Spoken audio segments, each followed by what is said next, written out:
Assalamu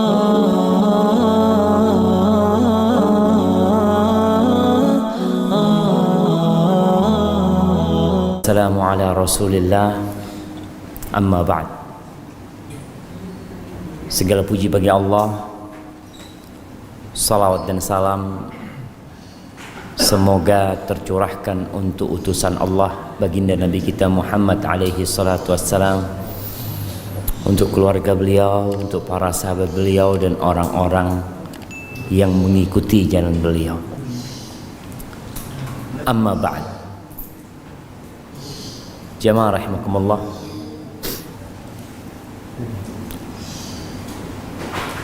di antara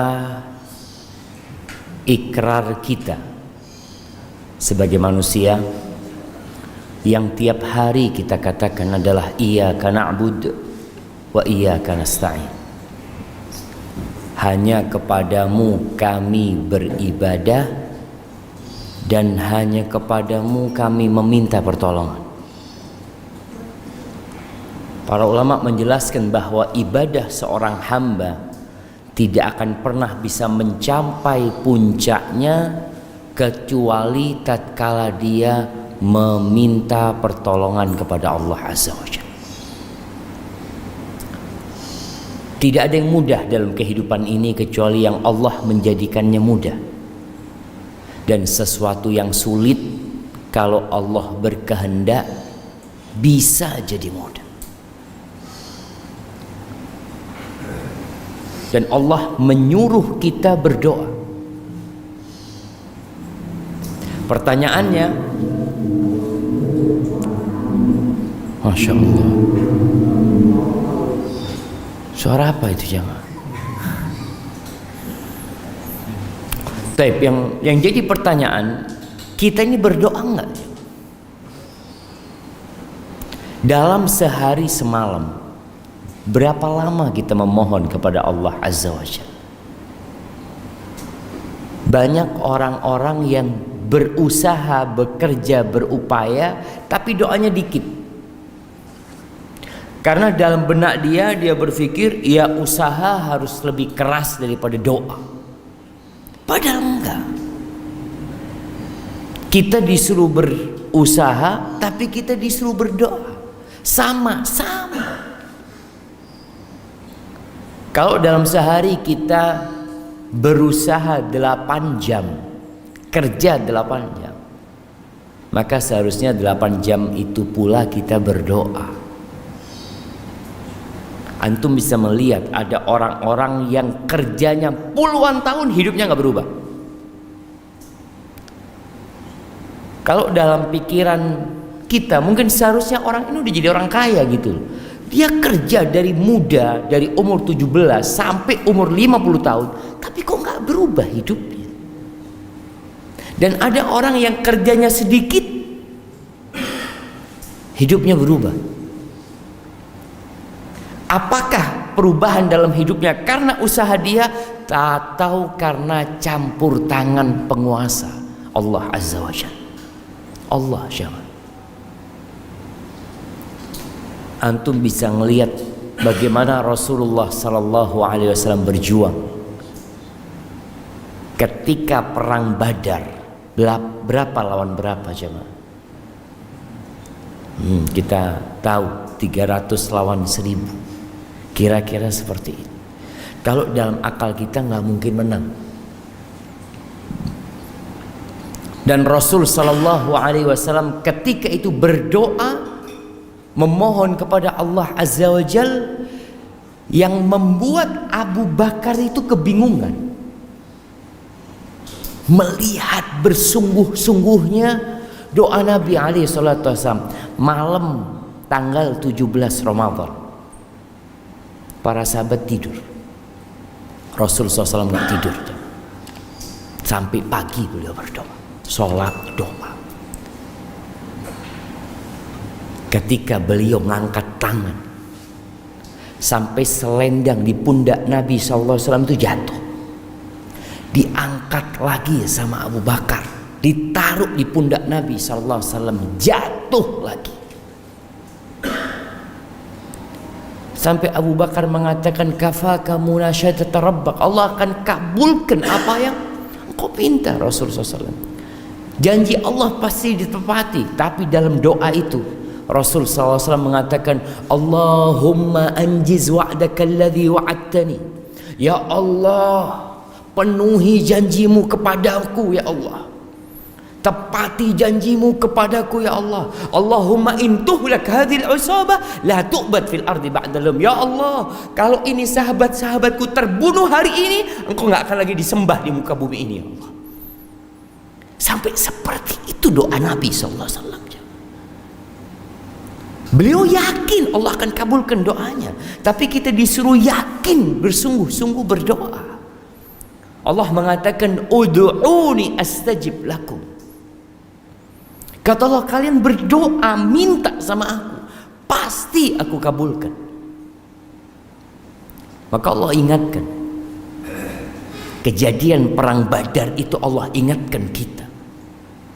Allah mengatakan, ittastaghithuna rabbakum fastajaba lakum anni mumiddukum bi alfin minal malaika. Ketika kalian istighatsah, minta tolong sama Allah Azza wa Jalla ketika perang Badar itu, lalu Allah tolong kalian, Allah turunkan 1000 malaikat. Subhanallah. Tapi kadangkala kita memang kurang berdoa. Kita itu lebih percaya kepada usaha kita. Kita itu lebih bergantung sama fulus kita daripada sama Allah Azza wa Jalla. Makanya kalau antum lihat 13 tahun Nabi Muhammad sallallahu alaihi wasallam di kota Mekah itu ngapain sih? Khamr masih halal diminum. Jadi sahabat itu masih minum di Mekah. Jilbab masih belum diwajibkan. Puasa belum turun. Kewajiban sholat itu baru diwajibkan tahun ke-10 kenabian. Masuk tahun ke-11 kenabian. Yang digarap itu akidah yang benar kepada Allah Azza wa Jalla. Keyakinan yang seharusnya hamba ini, gimana sih kita menghadapi kehidupan ini? Kita bisa lihat bagaimana para sahabat Nabi disiksa tapi tahan disiksa. Kira-kira kita ini kayak sekarang ini perlu disiksa enggak jemaah untuk keluar dari agama kita? Mungkin sebagian kita gara-gara fulus dijual agama. Apa mungkin kita bisa tabah seperti Bilal bin Rabah? Bilal itu dibeli sama Abu Bakar Siddiq dalam kondisi tertanam di tanah, di pasir. Disiksa sama Abu Jahal, sama Umayyah bin Khalaf. Hanya satu yang dia katakan, ahadun ahad, ahadun ahad, satu. Nggak kebayang nih bagaimana siksaan yang diterima Bilal bin Rabah, tapi keyakinan yang kuat dengan Allah Azza wa Jalla membuat dia jadi tenang. Nggak ada yang kemudian berpikir, aku nih udah masuk Islam tapi kok nggak dimudahkan urusannya sama Allah Subhanahu wa Ta'ala. Aku udah sholat, aku udah ngaji. Nggak ada di diri mereka itu semua. Bagaimana Nabi mendidik mereka. Memang pernah terjadi sekali para sahabat itu merasa, sampai kapan seperti ini? Khabbab bin Arad itu pernah dibakar. Agar dia keluar dari Islam ini dibakar aja. Allahu Akbar. Suatu hari Umar bin Khattab radhiyallahu anhu mengatakan, ya Khabbab, engkau mau nggak kisahkan kepada kita gimana siksaan yang engkau terima dulu? Umar bin Khattab sudah tahu Tapi dia ingin menceritakan bagaimana perjuangan para sahabat mempertahankan agama kepada orang-orang yang baru masuk Islam nih. Yang mereka dapat enaknya Islam, tapi tidak merasakan perjuangan menegakkan agama Allah. Itu Khabbab nggak cerita dia. Dia langsung buka bajunya. Dia tunjukkan punggung. Umar bin Khattab mengatakan, aku nggak pernah melihat punggung seperti ini. Khabbab itu dibakar aja. Antum nggak lihat ada orang disiksa dengan dibakar di bara api, sampai akhirnya bara api itu mati gara-gara air yang keluar dari dagingnya Khabbab bin Arad. Kenapa mereka digitukan? Mereka hanya mengatakan la ilaha illallah. Mereka nggak mencuri. Mereka mempertahankan la ilaha illallah. Inilah keyakinan yang kadang-kala kita ini yang Islam dari lahir nggak punya kayak gitu, jangan. Makanya kalau bicara doa, subhanallah, itu para sahabat yang disiksa-siksa, Khabbab bin Arad, Ammar bin Yasir, sempat datang kepada Nabi SAW. Dia datang jumpai Nabi SAW karena tahu tidak ada jalan kecuali memohon pertolongan Allah Azza wa Jalla. Mereka datang mengatakan, ya Rasulullah, ala tad'ullaha lana, ala tastansir lana. Wahai Rasulullah, apa engkau tidak berdoa memohon kepada Allah buat kami?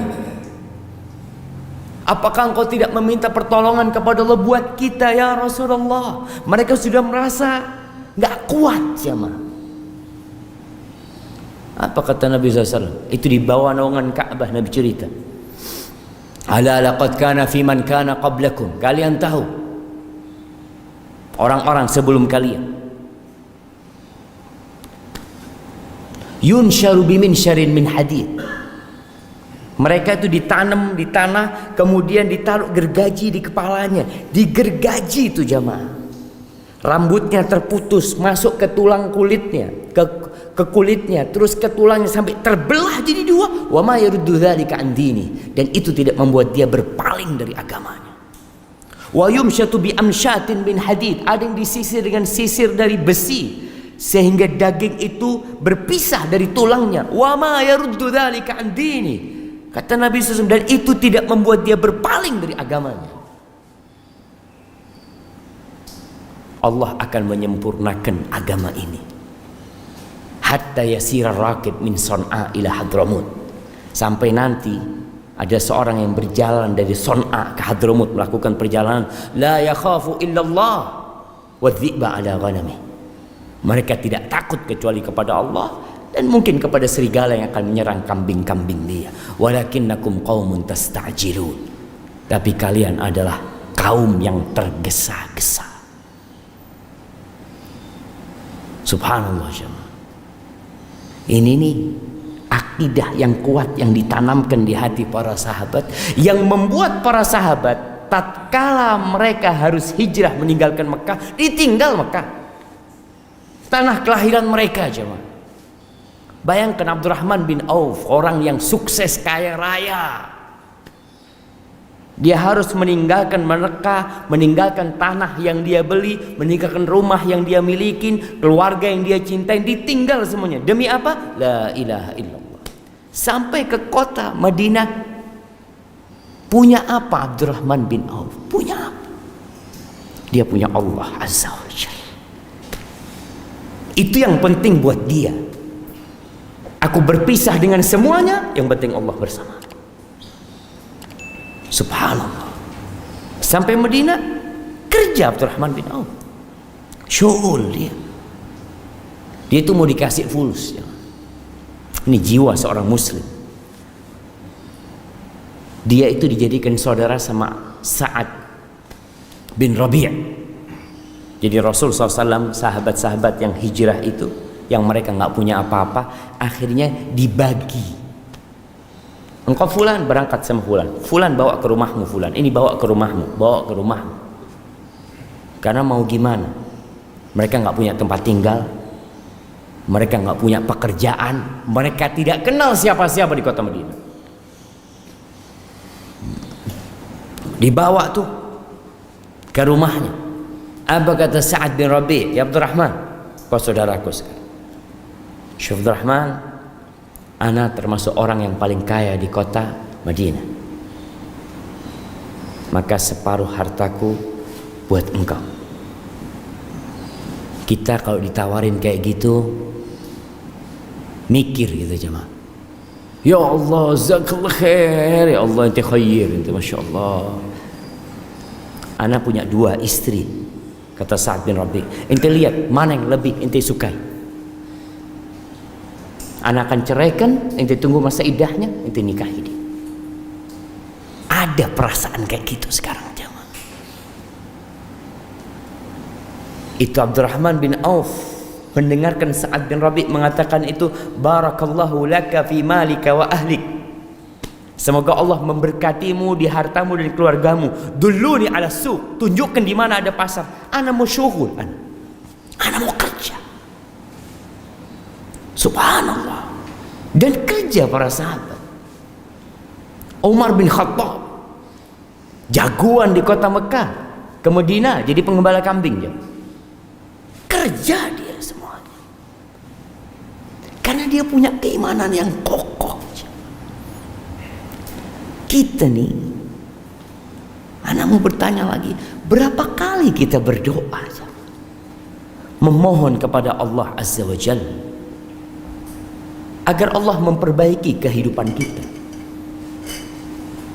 Mungkin ada sebagian yang mengatakan, Ustaz, anak udah berdoa berulang kali tapi nggak dikabulkan. Coba lihat kenapa nggak dikabulkan. Allah nggak mungkin ingkar janji, nggak mungkin. Jadi kalau ada yang merasa anak ini Ustaz bertahun-tahun hidup kok nggak ada perubahan di diri anak, anak sudah berdoa, anak sudah minta sama Allah Subhanahu wa taala. Bahkan anak cari waktu-waktu mustajab. Kapan waktu mustajab? Antara azan dan qomat. Sepertiga malam akhir. Ya Allah. Kemudian nih sore hari Jumat. Sebelum matahari terbenam nih jemaah habis asar, itu kata Nabi SAW, inna fi yaumil jum'ati la sa'ah. Ada waktu di hari Jumat tidaklah seorang hamba memohon kepada Allah Azza wa Jalla melainkan Allah kabulkan doanya. Tapi banyak di antara kita mungkin yang merasa, ana sudah berdoa Ustaz, tapi kok kayaknya belum dikabulkan. Masalahnya di mana? Masalahnya di kita. Yang pertama, kadangkala kita masih makan haram. Sayati 'alan nasi zamanun, akan datang satu masa kepada manusia, kata Nabi SAW, la yubalil mar'u, orang ketika itu tidak peduli lagi min aina iktasabahu, dia nggak tahu lagi harta dapat dari mana, nggak ngurus dia. Amin halalin amin haram, nggak peduli dia dari halal haram, yang penting anak syughul, yang penting anak kerja. Akan datang satu masa seperti itu. Padahal Allah tidak akan mengabulkan doa dari orang yang dagingnya tumbuh dari yang haram. Nih Rasul SAW mengatakan, innallaha thayyibun la yaqbalu illa thayyiban. Allah itu maha baik dan Allah tidak terima kecuali yang baik. Wa innallaha amaral mu'minin bima amara bihil mursalin. Allah perintahkan kepada orang-orang beriman sebagaimana Allah perintahkan kepada para utusan Allah, agar mereka makan yang halal dan beramal soleh. Lalu beliau menyebutkan tentang seorang yang dalam perjalanan. Thumma dzakara rajula yutilu safara ash'atha aghbar. Seorang yang melakukan perjalanan panjang. Orang kalau musafir dulu jemaah, bagaimana kondisinya? Bajunya itu Allah udah berdebu, bercampur dengan keringat, wajahnya berdebu bercampur dengan keringat, rambutnya jangan ditanya. Dia mengangkat tangannya kepada Allah, berdoa mengatakan ya Rabb, ya Rabb. Dia panggil Allah dengan namanya Rabb, pencipta, pemilik, penguasa alam semesta ini. Dia memohon kepada Allah sesuatu. Apa kata Nabi SAW? Wa mat'amuhu haram, yaitu makan haram. Wa mashrabuhu haram, minumnya juga haram. Wa ghudhiya bil haram, dikasih makan dari yang haram, yang dipakai juga haram. Fa anna yustajab lah, gimana mau dikabulkan doa dia? Maka tolong perhatikan. Ini yang pertama. Ada sesuatu yang membuat doa itu tidak dikabulkan. Yang kedua, antum nggak yakin ketika berdoa. Banyak orang doanya itu nyoba aja. Iyalah, tak coba ya, anak mau doa. Iyalah, nggak seperti itu. Nabi SAW mengatakan, la yastajibullah du'aan min qalbin lahin ghafil. Allah tidak akan mengabulkan doa yang berasal dari hati yang lalai, yang lupa, nggak serius doanya.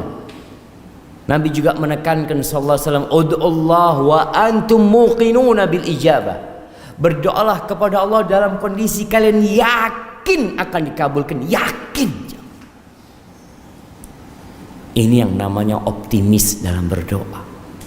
Sungguh-sungguh husnudzon sama Allah. Kita tuh kadang-kala aduh, kayaknya nggak dikabulkan gitu loh. Anak ini sudah 3 tahun doa, Ustaz. Ada nggak yang kayak gitu coba? Antum lihat Nabi Zakaria, dari mulai muda zuhad, kepingin punya anak, terus berdoa. Lewat umur 30 tahun berdoa. Lewat umur 40 tahun harimnya nggak punya anak, berdoa. Sampai umur 50 tahun harimnya nggak punya anak, terus berdoa.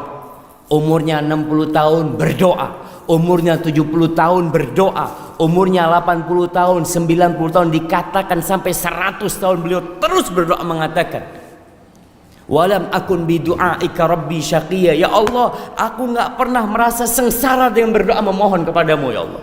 Nggak pernah aku merasa sengsara.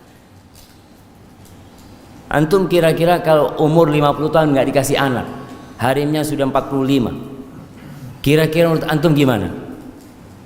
Kayaknya nggak mungkin. Ya, kita sering pakai akal kita, lupa dengan kekuatan Allah Azza wa Jalla. Dikasih anak sama Allah Azza wa Jalla Nabi Zakaria. Tidak dikasih anak dalam jangka waktu yang panjang. Itu bukan berarti Allah tidak mengabulkan doa. Karena semua yang diminta sama hamba itu pasti dikasih 1 dari 3 hal. Yang pertama, yang dipinta dikasih. Minta anak dikasih anak. Yang kedua, Allah tahu orang ini kalau dikasih anak berbahaya buat dia, maka ditahan itu anak, tapi dia dipalingkan dari musibah yang lebih besar atau yang setara dengan doa dia. Yang ketiga, Allah kasih yang lebih baik dari hal itu. Apa? Pahala di akhirat. Makanya ketika Rasul SAW menyampaikan hal itu, apa kata para sahabat? Idzan nukfir. Kalau gitu kita banyak-banyak berdoa nih. Kalau ternyata nggak ada ruginya doa aja. Kata Nabi SAW, Allahu Akbar, Allah akan kasih lebih banyak buat kalian. Maka itu yang kadang-kala hilang dari diri kita, keyakinan sama kekuatan Allah Azza wa Jalla. Ini ada cerita seorang syekh di Saudi. Ada seorang yang di PHK dari tempat kerjanya. Akhirnya dia ngelamar pekerjaan. Ngelamar pekerjaan, dia cari tempat-tempat yang punya kenalan. Dia minta tolong fulan, anak mau cari syugulan, itu kan punya kenalan di tempat ini. bisa bantu kita, ya insya Allah. Ngomong sama fulan sampai 3-4 bulan. Suatu hari ketemu sama seorang syekh, dilihat wajahnya cemberut ya. Antum lihat orang kalau punya utang itu wajahnya kelihatan, coba. Aduh fulan ada. Di sini kira-kira yang punya utang yang mana, coba? Antum kelihatan wajah-wajah yang susah gitu. Pura-pura ketawa tapi terpaksa dia. Nah, kelihatan orang itu susah. Lalu dia cerita, Syekh, ana ini lagi, ana sudah menghubungi fulan, dia punya lobby, tapi ana tunggu sampai saat ini belum ada jawaban.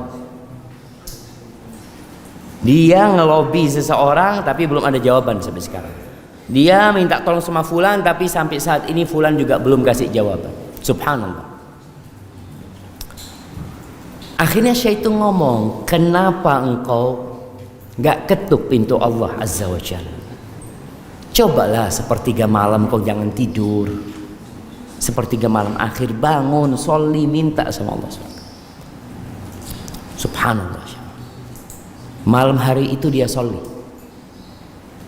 sholat, besok paginya dia keluar rumah. Pokoknya dia tiap pagi minta izin sama harimnya, ana mau cari kerjaan. Keluar dari rumahnya naik sayaro, naik mobil dia. Dilihat di sebelah kanannya itu ada kantor pemerintahan atau kantor apa. Dia ngeliat, kenapa anak kok nggak nyoba di sini? Dia nyoba di tempat yang jauh karena dia punya kenalan. Dia pikir punya kenalan aja belum tentu bisa. Apalagi anak nggak punya kenalan siapa-siapa di tempat ini. Tapi hati kecil dia ketika itu nyuruh dia berhenti di tempat ini. Cobalah. Masya Allah. Dia turun dari sayronya, tanya ke resepsionis, ada lowongan kerja nggak? Oh, kata dia, ada, kata dia. Supaya ini nggak kenal jamaah, nggak kenal sama sekali sama dia. Coba ente naik ke atas, kata dia. Dia naik ke atas, assalamualaikum, ngobrol sama bosnya di sana. Nggak lama dia ngobrol langsung ditawari, oh kita ada 2 kerjaan, kata dia. Ente tinggal pilih ini sama itu. Dia sampai bingung, begitu mudahnya buat dia. Bulanan dia nunggu dari fulan, dia minta tolong fulan, tapi hari itu dia nggak punya kenalan siapa-siapa. Masya Allah, dikasih kerjaan, disuruh milih dekat sama bednya, dekat sama rumahnya jamaah. 3 hari kemudian dia ketemu sama syekh itu. Kata syekh, lihat, oh ente wajahnya kok lain sekarang ini. Ada apa ente? Cerita dia. Ini loh kekuatan doa. Yang kadang kala kita kurang di sana. Coba lihat para nabi nggak berhenti berdoa. Nabi Ibrahim alaihissalam sama juga. Nggak dikasih anak. Apakah berhenti berdoa? Terus berdoa. Sampai akhirnya punya anak Ismail. Itu harimnya Nabi Ibrahim, kesian ngelihat Nabi Ibrahim sudah tua dan terus berdoa minta anak, dan si istri tahu anak sudah mandul.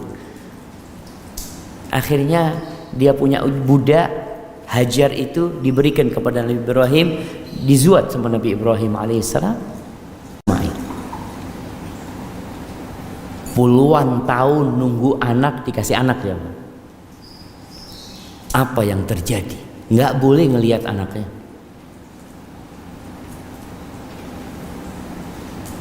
Allah memerintahkan Nabi Ibrahim bawa anaknya Ismail bersama istrinya kemana? Ke Mekah. Lihat ujiannya para nabi. Jadi kalau ada orang yang merasa, ya Allah Ustaz berat bala ana ujian ana, la asyaddun nasi balaan al-anbiya. Orang yang paling berat balaknya itu para nabi. Bukan kayak kita-kita jemaah. Para nabi yang paling berat cobaan. Bertahun-tahun gak dikasih anak. Diuji, beliau gak pernah mengatakan, aku nih nabi kenapa kok gak dikabulkan. Gak ada, dia yakin Allah akan kasih. Dikasih anak, keluar tuh Nabi Ismail, suruh taruh di Mekah. Taruh di Mekah, nggak ada apa-apa di Mekah. Itu Nabi Ismail dibawa sama Hajar, dikasih satu wadah kurma, dikasih satu tempat air, ditinggal sama Nabi Ibrahim alaihissalam. Bagaimana istri seorang Nabi, ketika Nabi Ibrahim pergi dengan kendaraannya, diikutin sama Hajar. Ya Ibrahim, ila man takiluna. Ibrahim, kau titipkan kita kepada siapa di tempat ini? Nggak ada siapa-siapa di situ. Nabi Ibrahim nggak noleh, terus jalan Nabi Ibrahim. Diikutin sama Hajar. Ya Ibrahim, ila man takiluna. Dititipkan kepada siapa kita ini? Diam. Nabi Ibrahim nggak menjawab. Yang terakhir, perempuan ini, Hajar ini berpikir mungkin pertanyaan anak salah. Dirubah pertanyaannya.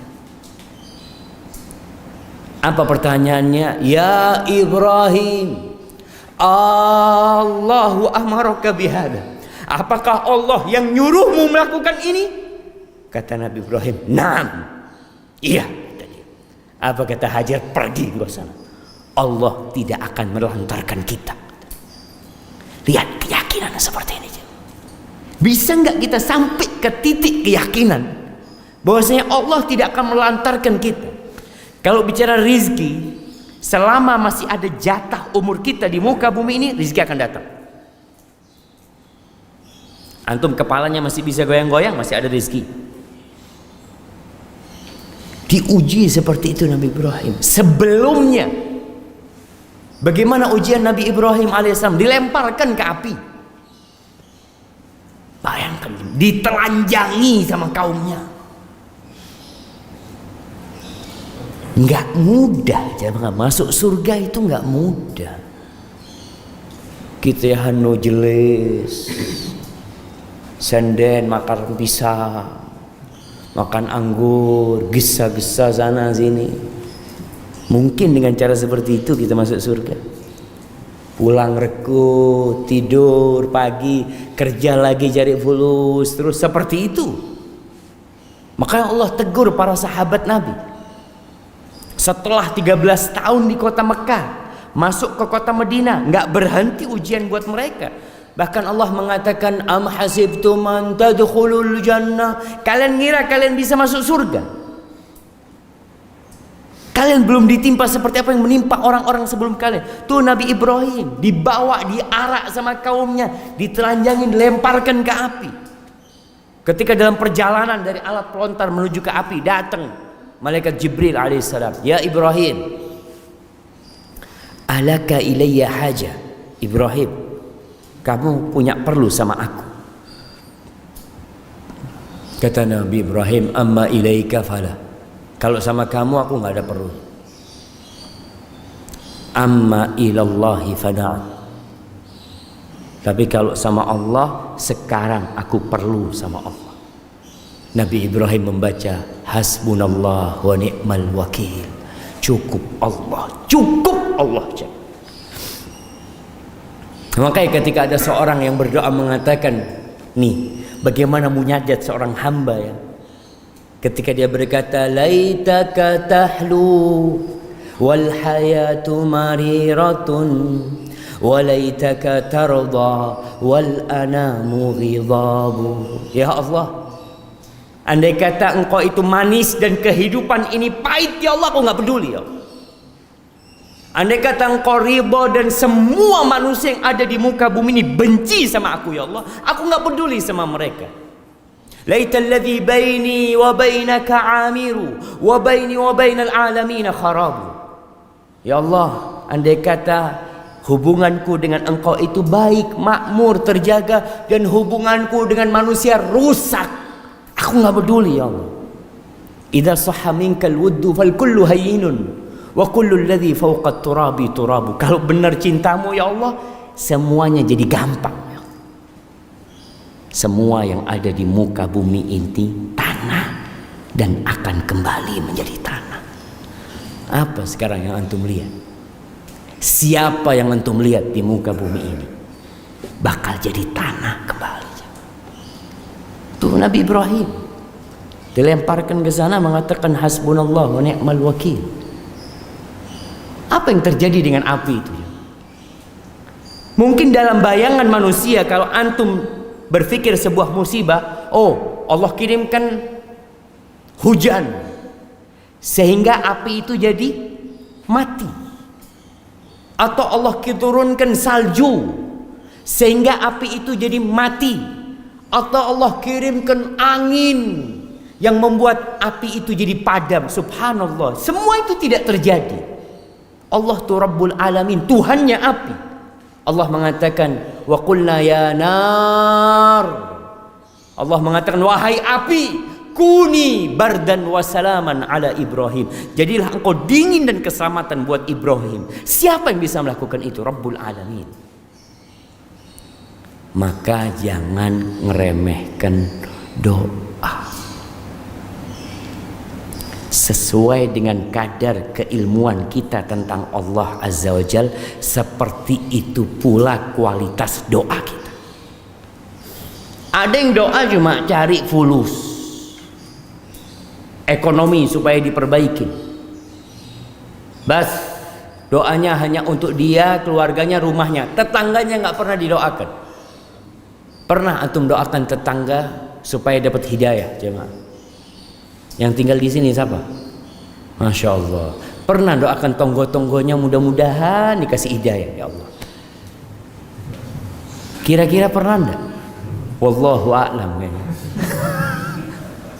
Sama siapa?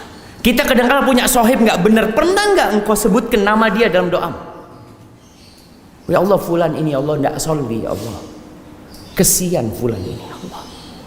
Bukakan pintu hidayah buat dia. Pernah kita minta kayak gitu, jemaah?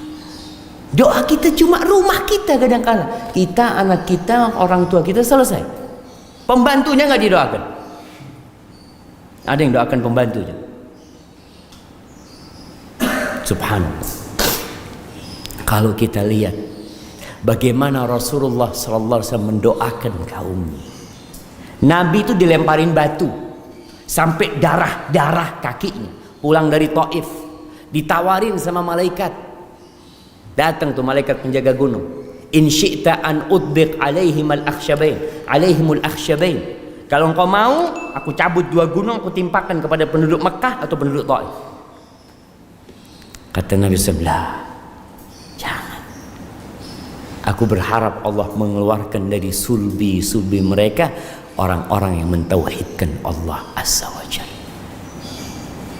Itu jamaah. Seperti itu doa Nabi SAW. Apa sih beratnya kita memohon kepada Allah untuk keluarga kita? Abdullah bin Mubarak, orang biasanya kalau umrah disuruh berdoa di mana? Multazam, di Raudhah, di Safa dan Marwah. Minum zam-zam, doa tuh ketika minum air zam-zam tuh, Masya Allah. Apa doanya ketika minum air zam-zam? Abdullah bin Mubarak ketika minum air zam-zam, dulu ngambilnya pakai sumur, jemaah. Setelah dia ambil air itu, dia menghadap ke Ka'bah, karena sunnahnya berdoa dalam kondisi berwudu menghadap ke Ka'bah. Lalu dia mengatakan, Allahumma ya Allah, aku telah mendapatkan berita dari guruku, dari gurunya, dari Jabir bin Abdullah radhiyallahu anhu, dari Nabimu Muhammad SAW. Kalau beliau bersabda, ma'u zamzam lima syuribalahu, air zam-zam itu tergantung niat meminumnya. Fa inni ashrabuhu li dhama'i yaumil mahsyar. Ya Allah, aku minum air zam-zam ini agar aku tidak kehausan di padang mahsyar. Mereka memandang kepada kehidupan yang layak dan abadi. Kita kadang-kadang cuma kepingin sehat badannya di dunia. Pernahkah antum kebayang ketika keluar dari kuburan, digiring ke padang mahsyar, matahari mendekat, ada orang-orang yang mendapatkan naungan dari Allah Azza wa Jal. Yauma la dhilla illa dhilluh. Pada hari tidak ada naungan kecuali naungan Allah Azza wa Jal. Pernahkah kita kepikiran ke sana? Kita nggak pernah belajar tentang itu, jamaah. Baik, kebanyakan orang kata Allah, ya'lamuna zahiran minal hayatid dunya wa hum 'anil akhirah hum ghafilun. Ilmunya itu cuma urusan dunia. Akhirat itu enggak kebayang. Maka nasihat anak, pelajari tentang Allah. Siapa sih Allah yang kita sembah itu? Apa sih kemampuan Allah? Apa sih kekuatan Allah Azza wa Jalla? Pelajari tentang itu. Dan banyak-banyak berdoa dengan penuh keyakinan, bersih-bersih diri kita. Cari waktu yang mustajab dan jangan berhenti minta ilmu sama Allah Azza wa Jalla. Barakallahu fikum. Kita mungkin masuk ke sesi tanya jawab. Nah, tafadhol jamaah yang mau bertanya. Allah mengatakan fas'alu ahla dzikri in kuntum la ta'lamun.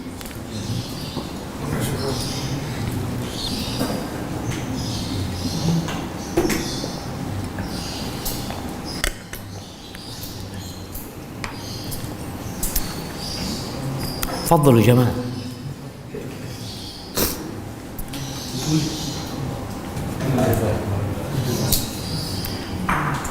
Mana mic-nya?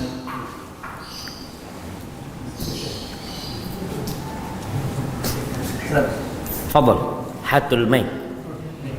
Biar semuanya dengar.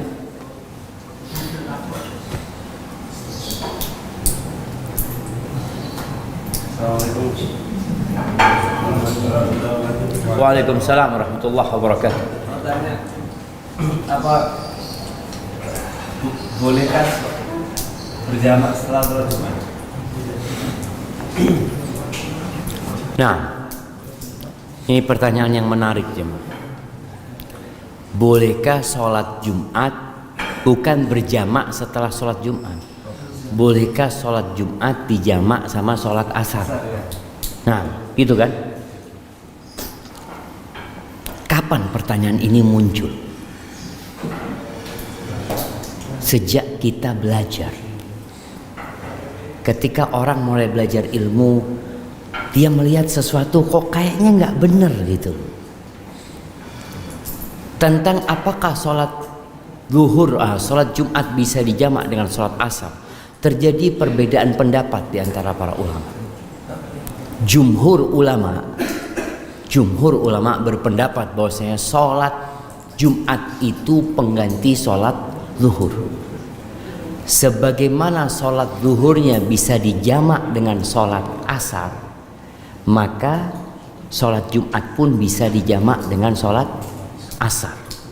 Karena sholat Jumat itu pengganti sholat zuhur. Dengan dalil inilah mereka membolehkan jamak sholat Jumat sama sholat asar. Pendapat yang kedua mengatakan nggak boleh. Kenapa?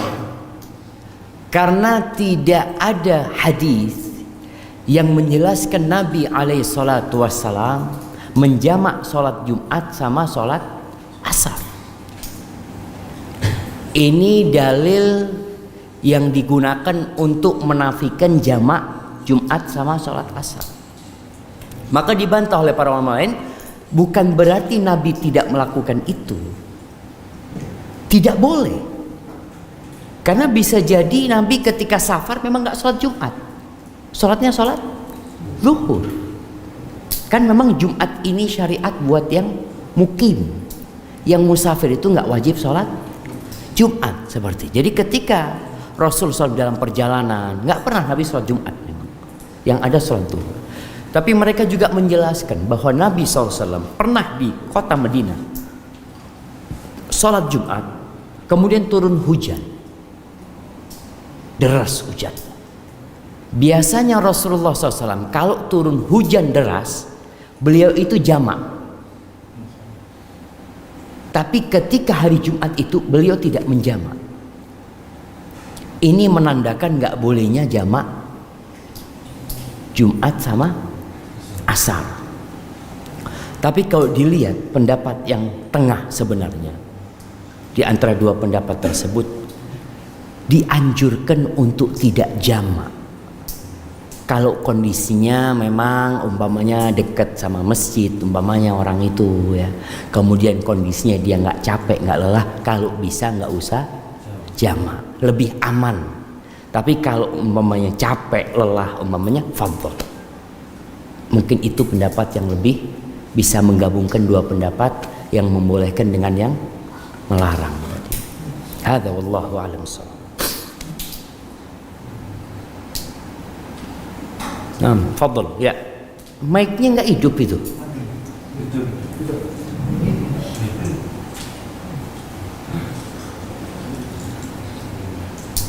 Mati. Hidup. Yang ini yang hidup, yang merah.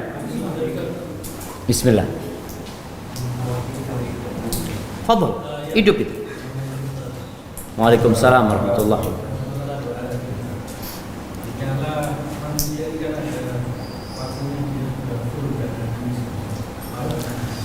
Gimana manusia?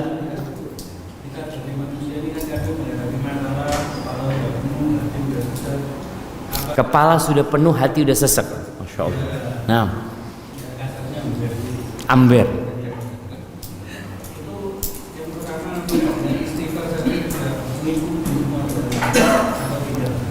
Gimana? Dengan kita beristighfar apakah sudah menipu di seluruh doa apa yang kita inginkan atau tidak? Terus yang kedua, kita kan diajarkan untuk beristighfar untuk kedua orang tua kita. Kita istighfar untuk kedua orang tua kita itu apakah kita mendapatkan istighfar itu juga atau khusus kedua orang tua kita? Barakallahu fikum. Baik jamaah, berkaitan dengan doa, apakah istighfar yang kita baca minimal 100 kali dalam sehari itu sudah mencukupi dari doa-doa kita? Artinya nggak perlu minta lagi kita, seperti itu. Cukup dengan istighfar itu. Rasul sallallahu alaihi wasallam itu sekali duduk istighfar 100 kali. Rabbighfirli wa tub alayya innaka antat tawwabul ghafur aw innaka antat tawwabur rahim. Sekali duduk beliau 100 kali baca itu. Tapi beliau nggak berhenti berdoa. Beliau terus meminta kepada Allah Azza wa Jalla. Istighfar ini salah satu cara supaya doa kita dikabulkan sama Allah Subhanahu wa taala. Bukan berarti kemudian kita nggak berdoa lagi. Nabi Nuh alaihissalam mengatakan kepada kaumnya, faqultu astaghfiru rabbakum innahu kana ghaffara yursilis samaa 'alaikum midrara wa yumdidkum bi amwalin wa banin wa yaj'al lakum jannati wa yaj'al lakum anhara. Aku katakan kepada kaumku, kalian minta ampunlah kepada Allah, bertobatlah kepada Allah. Ingat, istighfar yang dimaksud bukan hanya ucapan astaghfirullah, tapi ucapan yang penuh permohonan kepada Allah agar diampuni dosa-dosanya, dan dia bertekad untuk tidak mengulangi dosanya. Apa yang Allah akan berikan? Allah akan kirimkan air hujan, Allah akan kasih anak, Allah akan kasih rizki. Itu fadilah istighfar.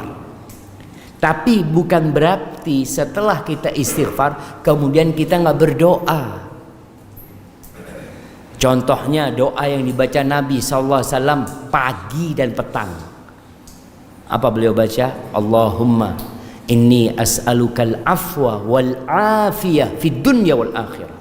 Allahumma inni as'alukal afwa wal afiyah fi dini wa dunyaya wa ahli wa mali. Allahumma astur aurati wa amin rawati wahfadni min bayni yadayya wa min khalfi wa an yamini wa an shimali wa min fawqi wa a'udzu bi 'azamatika an ughtala min tahti. Pagi sore beliau baca itu doa. Beliau pesan kepada Mu'adz bin Jabal agar jangan meninggalkan si penghujung setiap salat untuk berdoa, Allahumma a'inni ala dzikrika wa syukrika wa husni ibadatik. Sebelum salam Nabi SAW terus berdoa mengatakan, Allahumma inni a'udzubika min adzabil qabr wa min adzabi jahannam wa min fitnatil mahya wal mamat wa min syarri fitnatil masih dajjal. Nggak berhenti berdoa. Artinya istighfar kita panjatkan, doa terus. Dan Allah itu cinta jemaah. Jangan sampai ada pikiran kita, anak ini malu Ustaz.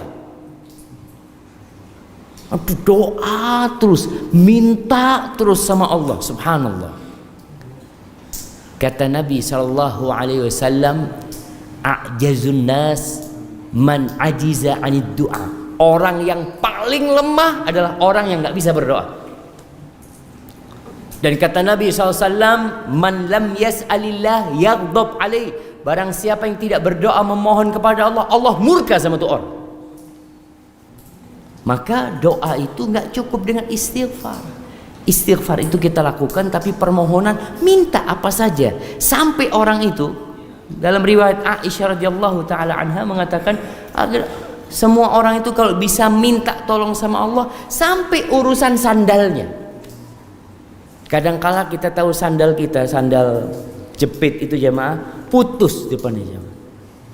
Bukan putus, kadangkala terlepas. Kita tuh kadangkala masuk kendak masuk ya. Kata Aisyah mengatakan, kalau Allah tidak memudahkan nggak akan jadi mudah. Jangan pernah bersandar sama dirinya sendiri. Makanya kalau mau mulai sesuatu baca bismillah, itu juga minta tolong. Bismillah asta'in, dengan nama Allah aku minta tolong ya Allah. Seperti itu. Pertanyaan yang kedua, iya, apakah anak dapat ya? Semua amal soleh yang dikerjakan itu ada pahalanya. Ketika kita mendoakan orang lain,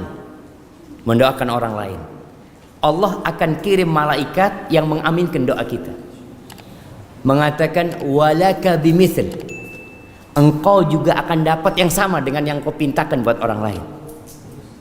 Jadi tatkala kita mendoakan orang lain, apalagi orang tua kita, malaikat akan mengaminkan doa tersebut dan mengatakan engkau juga akan mendapatkan seperti itu. Yang pertama. Yang kedua, ada istighfar buat orang tua yang dimulai dengan istighfar buat kita. Seperti yang biasa kita baca, Rabbil firli wali walidayya. Ya Allah, ampuni buat aku dan buat kedua orang tuaku. Jelas di sini. Yakni kita minta ampun buat diri kita terlebih dahulu, baru minta ampun buat kedua orang tua kita. Hadza wallahu a'lam bissawab. Nah, fadhalu jamaah. Yang sebelah sini belum ada yang tanya kayaknya. Fadhal yang belakang. Mic-nya mana jamaah? Ini mic-nya ya Hanu jamaah, tapi tidak bunyi.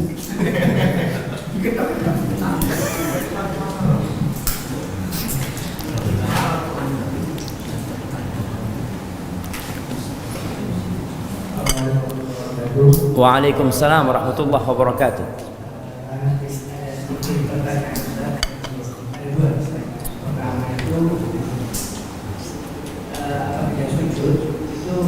Banyak-banyak berdoa. Fa idza sajadtum fa aktsiru fihi minad du'a. Kalau kalian sedang sujud, banyak-banyaklah berdoa. Kenapa? Faqaminun ayyustajabalah. Harapannya besar dikabulkan sama Allah SWT. Baik. Kapan berdoanya ketika sujud? Sujud pertama, kedua, ketiga, apa sujud terakhir? Setiap sujud. Bukan khusus sujud terakhir. Jadi ini doa ketika sujud. Apakah boleh berdoa meminta selain yang diajarkan Nabi Muhammad SAW? Jadi doa itu kan ada yang diajarkan Nabi SAW. Boleh nggak kita meminta sesuatu? Umpamanya lagi sujud mengatakan Allahumma inni as'aluka Nmax ya Allah. Itu. Boleh nggak jemaah? Bahasa Arab nih, Allahumma inni as'aluka Nmax, mau seperti itu. Baik, berkaitan dengan hal ini, ada yang mengatakan selama doanya pakai bahasa Arab boleh. Ada yang mengatakan pula pendapat, dan ana lebih condong kepada pendapat walaupun pakai bahasa Indonesia selain bahasa Arab, kalau memang dia tidak mampu berdoa dengan bahasa Arab, maka boleh. Momenya dia berdoa minta kesembuhan, ya Allah, ana punya ummi sakit ya Allah, tolong disembuhkan ya Allah. Boleh nggak nih pakai bahasa Indonesia dia berdoa seperti itu? Sebagian mengharamkan, sebagian membolehkan. Yang menghalalkan mengatakan itu doa bukan mengganti bacaan ritual sholat, bukan. Kita bukan mengganti subhana rabbiyal a'la ke dalam bahasa Indonesia, nggak boleh kalau kita ganti. Tapi kita sedang memohon kepada Allah selain yang dalam bacaan sholat, maka diperbolehkan. Maka bagi yang tidak mampu silahkan.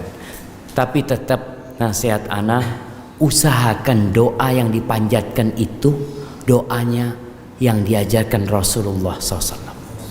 Kenapa? Kita itu kadang-kala doanya panjang, padahal yang diminta cuma sedikit.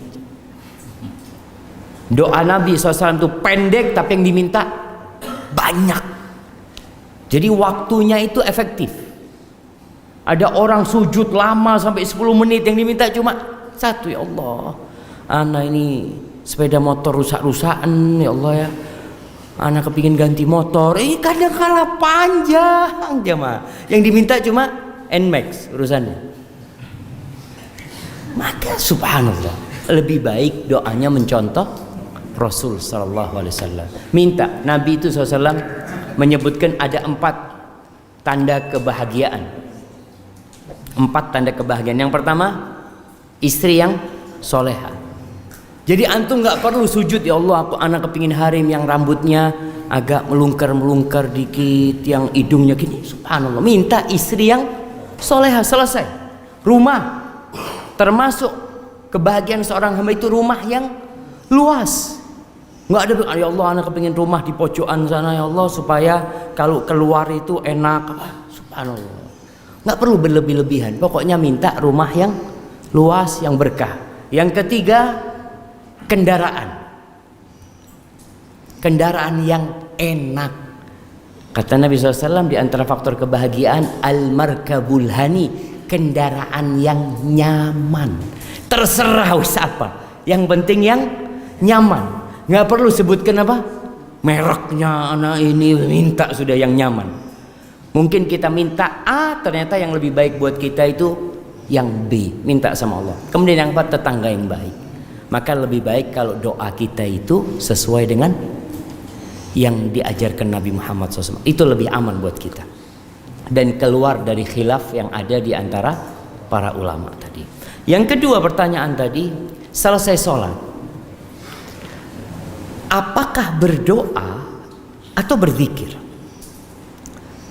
Ada sebuah hadis yang sahih yang mengatakan di antara waktu mustajab itu adalah fi duburi al-fara'id atau fi duburi as-salawat al-maktubah. Di duburnya, penghujungnya salat wajib itu ada doa mustajab. Menentukan kalimat dubur ini jamaah, terjadi perbedaan pendapat. Apakah di penghujung salat sebelum salam atau selesai salam? Yang berpendapat bahwasanya itu sebelum salam. Jadi selesai baca salawat buat Nabi SAW mengatakan innaka hamidum majid, itu doa sebelum salam. Karena itu yang sering dilakukan Nabi Muhammad SAW, sebelum salam selalu berdoa. Pendapat kedua mengatakan ya selesai sholat memang.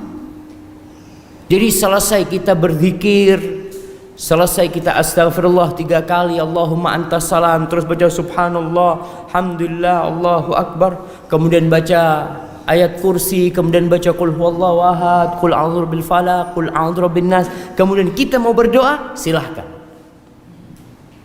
Jadi namun Nabi SAW tidak memimpin doa berjamaah selesai sholat. Artinya Rasul SAW di Masjid Nabawi yang bertahun-tahun beliau sholat di sana, tidak disebutkan dalam hadis sahih pun yang menyebutkan Nabi SAW memimpin mereka doa pada waktu itu. Tapi kalau doa, fadhol. Kalau memang ada permohonan ketika itu, silahkan. Tapi yang lebih utama sebelum salam. Maka Syekh bin Utsaimin rahimahullahu ta'ala mengatakan semua hadis yang berkaitan dengan doa itu sebelum salam, semua hadis yang berkaitan dengan zikir itu selesai salam. Itu makna dubur as-shalah, penghujung salat itu jemaah. Hadza wallahu a'lam. 1 menit lagi jemaah. 1 pertanyaan terakhir. Fadl. Assalamualaikum warahmatullahi wabarakatuh. Waalaikumsalam warahmatullahi wabarakatuh. Ustaz, mungkin ini di luar topik tadi ya, terkait doa Ustaz. Sekarang banyak kondisi sekarang terkait masalah birrul walidain. Birrul walidain. Siap. Jadi sekarang banyak suami istri yang dimana orang tua suami istri ini sudah tua. Dan istri itu namanya istri ingin rumah sendiri. Sedangkan dari orang tua sendiri kan sudah mulai faktor umur tua. Bagaimana untuk menyikapi supaya ini tidak terjadi konflik antara orang tua yang dimana kita berkewajiban secara mutlak dengan istri kita. Iya.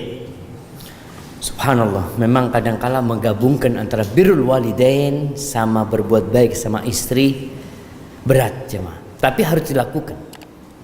Kenapa? Karena suami ini diangkat jadi pemimpin. Dia harus bisa menyelesaikan masalah tersebut. Gimana caranya? Ya dipikirkan sekarang. Salah satu caranya umpamanya bertetanggaan sama orang tua, tapi tidak kumpul sama orang tua. Rumahnya kumpul, tapi dapurnya sendiri. Jadi terus terang perempuan itu punya hak tempat tinggal sesuai dengan kemampuan suami.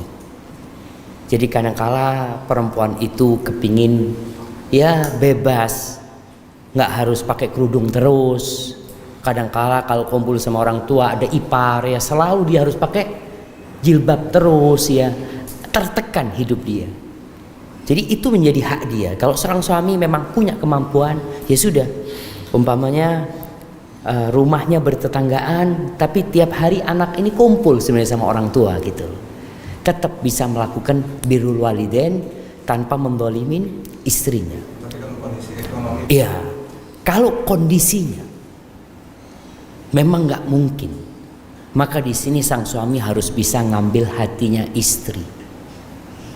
Bagaimana dia menyampaikan kepada istrinya bahwasanya anak bukan nggak mau, tapi kondisinya seperti ini, mohon keridoannya lah. Ada perempuan-perempuan kadang-kala yang dia juga mau berbakti sama orang tuanya. Ada perempuan di jamaah kejadian nih, perempuan punya orang tua hidup sendiri, sedangkan suami juga harus berbakti sama orang tuanya. Dia berada di antara dua pilihan. Kalau dia tinggal sama suaminya, maka orang tuanya terlantar. Dia tinggal sama ibunya, maka orang tua suami terlantar. Maka perempuan di sini, kalau perempuan yang berakal, yang hikmah, dia akan nyuruh hak rejalnya zuat lagi. Bang, carikan harim yang bisa merawat orang tua. Anak mau merawat ibu, tapi jangan diceraikan anak. Karena kadang-kala orang itu beban, memang harus seperti itu. Ada umiknya nggak punya siapa-siapa gitu loh. Maka ini kembali kepada kebijakan suami dan banyak-banyak berdoa. Mohon sama Allah SWT. Apa jemaah? Hah? Cocok? Masya Allah.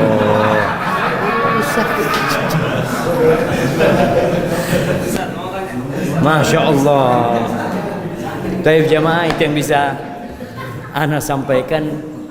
Mudah-mudahan di lain waktu bisa lebih panjang lagi kita kajiannya. Kurang lebihnya ana mohon maaf. Terima kasih kepada Sahibul Bait yang sudah mengumpulkan kita di tempat ini, dan semoga ilmu yang kita dapat bisa kita amalkan dalam kehidupan ini. Subhanakallahumma wa bihamdika asyhadu an la ilaha illa anta astaghfiruka wa atubu ilaik. Wassalamualaikum warahmatullahi wabarakatuh.